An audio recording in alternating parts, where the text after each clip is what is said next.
तो अमेरिका के साथ बातचीत में गतिरोध के बीच ईरान ने वॉशिंगटन को नया प्रस्ताव भेज दिया है। नमस्कार, मैं हूं नीलू। क्योंकि अभी सिर्फ प्रस्ताव ईरान की तरफ से और फिर अमेरिका की तरफ से इसको लेकर क्या कहा गया, बातचीत आज उस पर भी करेंगे। और साथ ही साथ एक और बड़ी खबर आपको बताते हैं कि ट्रंप ने एक बड़ी धमकी ईरान को एक बार फिर से दी है। वो धमकी क्या है?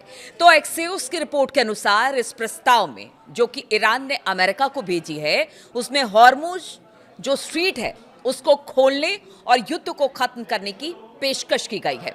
लेकिन परमाणु वार्ता के बाद के चरण के लिए टालने की बात कही गई है।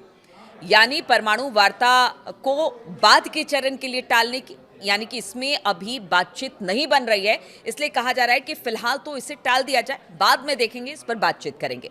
ईरान ने पाकिस्तानी मध्यस्थों के जरिए ये प्रस्ताव अब अमेरिका को भेज दिया है। इसके पहले की बात की जाए तो ईरान के अर्ध सरकारी फार्स न्यूज एजेंसी ने बताया था कि ईरान ने पाकिस्तान के जरिए अमेरिका को एक लिखित संदेश भेजा है जिसमें हॉर्मुज स्ट्रेट और परमाणु मुद्दों समेत अपनी सीमाओं का जिक्र किया गया है। इस बीच अमेरिकी राष्ट्रपति डोनाल्ड ट्रंप ने कहा कि अगर तेहरान बातचीत करना चाहता है तो वो वॉशिंगटन को कॉल कर सकता है। क्योंकि हमने देखा था कि जब अब्बास आरगची पाकिस्तान पहुंचे थे और उस दौरान अब वो वहाँ से निकल गए और फिर बाद में ट्रंप ने कह दिया था कि देखिए ऐसा है कि अब अमेरिका का डेलीगेशन तो नहीं जाएगा इस्लामाबाद, अब जो भी बातचीत होगी वो फ़ोन कॉल पर होगी। और इसीलिए ट्रंप ने कह दिया है कि देखिए वॉशिंगटन को कॉल कर लीजिए और अब जितनी भी बातचीत होगी वो कॉल के जरिए ही होगी। उन्होंने इस बात को भी दोहराया कि तेहरान को परमाणु हथियार नहीं हासिल करने दिया जा सकता है। यानी इस बात को क्लियर ट्रंप ने कर दिया है कि बातचीत होगी, लेकिन जो परमाणु हथियार हासिल करने की जिद ईरान लगाए बैठा है, ऐसा तो नहीं करने दिया जाएगा।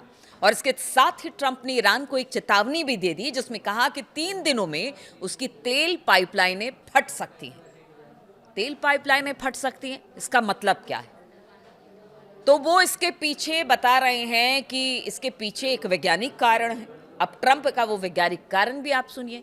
ट्रंप ने रविवार 26 अप्रैल को कहा कि जो ईरान है, ईरान के पास युद्ध खत्म करने के लिए समझौते पर राजी होने के लिए सिर्फ 3 दिन का वक्त है, वरना उसकी तेल पाइपलाइनें अंदर से फट जाएंगी। फॉक्स न्यूज से बात करते हुए ट्रंप ने समझाया कि अगर ईरान तेल का निर्यात जारी नहीं रख पाता है तो पाइपलाइनें यांत्रिक रूप से और प्राकृतिक कारणों से खराब हो जाएगी। अब तो भाई ये किसी एक्सपर्ट से ही समझना होगा कि ट्रंप क्या कहना चाह रहे हैं, लेकिन अभी जो समझ में आ रहा है तो ट्रंप की यही बात लगती है कि अगर पाइप से वहाँ से तेल नहीं निकला तो किसी कारण से, प्राकृतिक कारण हो या फिर यांत्रिक, यानी कि कोई तकनीकी खराबी आ जाए, उसकी वजह से वो फट जाए। अभी तो शुरुआती तौर पर उनके बयान से ट्रंप के तो यही लग रहा है। ट्रंप ने यह भी कहा कि एक बार फटने के बाद ईरान पाइपलाइन को उसकी असली क्षमता तक दोबारा नहीं बना पाएगा। यानी भारी नुकसान ईरान को होगा अगर उनकी तेल की पाइपलाइनें फटती हैं तो। और ये पिछली उत्पादन क्षमता के मुकाबले सिर्फ 50% पर ही काम कर पाएगी, क्योंकि इसी तेल से ईरान की इकोनॉमी चलती है। और कहना है ट्रंप का कि अगर यही फट गई तो आप क्या करेंगे? 50% क्षमता के साथ अब इस पर आपको काम करना पड़ेगा अगर इसे बना भी देते हैं, और फिर इसको रिकवर करने में बहुत साल लग जाएंगे।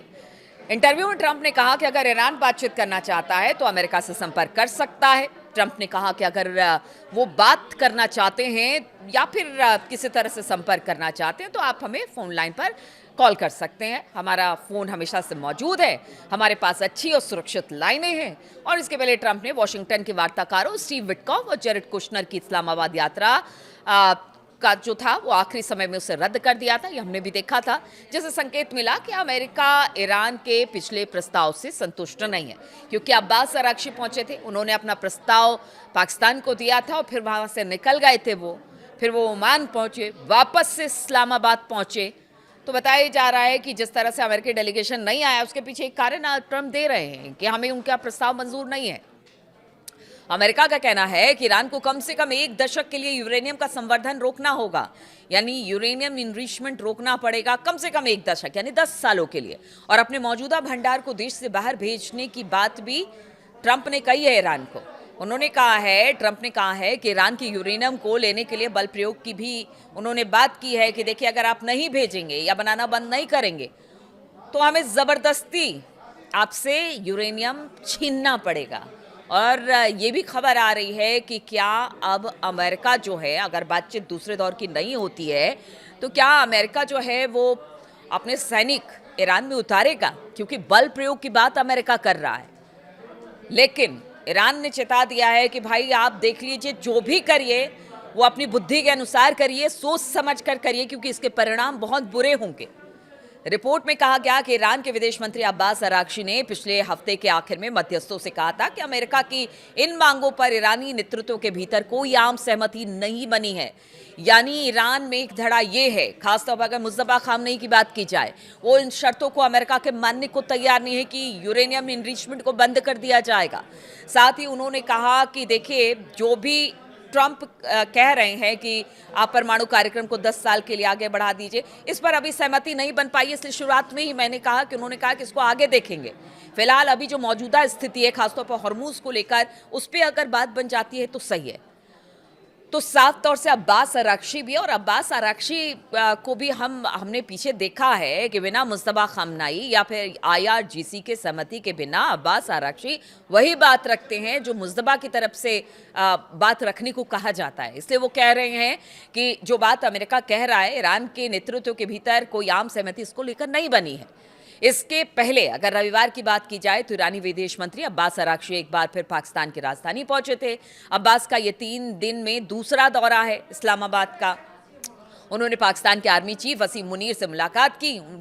इसके पहले वो शनिवार को भी शहबाज शरीफ और मुनीर से मुलाकात के बाद ओमान गए थे संक्षिप्त दौरे पर, जहां पर ईरानी राजदूत ने बताया कि अराक्ची रविवार को ही इस्लामाबाद गए वापस से, जहां वो सोमवार को राष्ट्रपति, अब बताया जा रहा है कि यानी कि आज वो राष्ट्रपति व्लादिमीर पुतिन से यानी सोमवार को मिलने वाले हैं, मुलाकात करने वाले हैं। और ये मुलाकात फिर किस तरह की होगी, क्या कुछ सहमति बनती है, व्लादिमीर पुतिन की तरफ से क्या बातें सामने आती है, क्योंकि ईरान का नया प्रस्ताव ऐसे समय में आया है जब कूटनीतिक प्रयास गतिरोध में फंसे हुए हैं।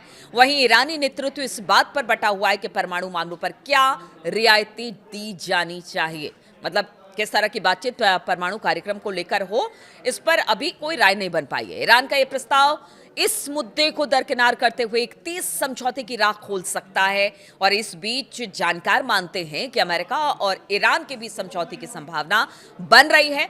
अल जजीरा की एक रिपोर्ट के मुताबिक इस्लामाबाद के सूत्रों के हवाले से बताया कि एक फ्रेमवर्क तैयार हो रहा है जो ऐसा आधार देगा जिससे सभी पक्ष किसी समझौते पर पहुंच सके। इसमें केवल ईरान और अमेरिका ही नहीं बल्कि मुख्य रूप से खाड़ी देश भी शामिल होंगे। पाकिस्तान अभी भी उम्मीद लगाए बैठा है कि बातचीत का दूसरा दौर होगा। हालांकि अभी ये साफ नहीं है, लेकिन कूटनीतिक प्रयास लगातार जारी हैं और कहा यह जा रहा है कि जो बैठक होने वाली है वो सिर्फ अमेरिका और ईरान के बीच नहीं होगी, बल्कि खाड़ी देश की बातचीत भी उसमें होगी, उनके प्रतिनिधि भी उसमें शामिल होंगे। अगर पुतिन से मिलने जा रहे हैं अब्बास अराक्ची तो वहां से क्या बात होगा, बताया जा रहा है इसके बाद पुतिन शी जिनपिंग से भी बातचीत करने वाले हैं। कुछ दिन में जो अमेरिकी राष्ट्रपति है ट्रंप, वो जाने वाले हैं चीन। तो ये सारी चीज़ें, सारी प्रक्रिया इस वक्त हो रही है बातचीत को आगे जारी रखने के लिए कि किसी तरह से भी जो युद्ध है ईरान अमेरिका का वो रुक जाए। लेकिन गतिरोध अब भी बरकरार है और इस गतिरोध के बीच में प्रयास अब भी जारी है, लेकिन दूसरी तरफ ट्रंप की धमकी भी जारी है। अब देखना होगा ये जो दूसरे दौर की बातचीत का प्रयास किया जा रहा है वो क्या सफल होता है, क्या युद्ध यहाँ से रुकता है। किसी एक बिंदु पर जो जितने भी बातचीत अपने अपने तरीके से, चाहे अमेरिका है ईरान है, उन्होंने अपने जो प्रयास किए हैं पॉइंट्स रखने की, क्या उस पर कोई आम सहमति बनती है। सबकी निगाहें इसी ओर है। बहुत बहुत शुक्रिया मेरे साथ इस वीडियो में शामिल होने के लिए।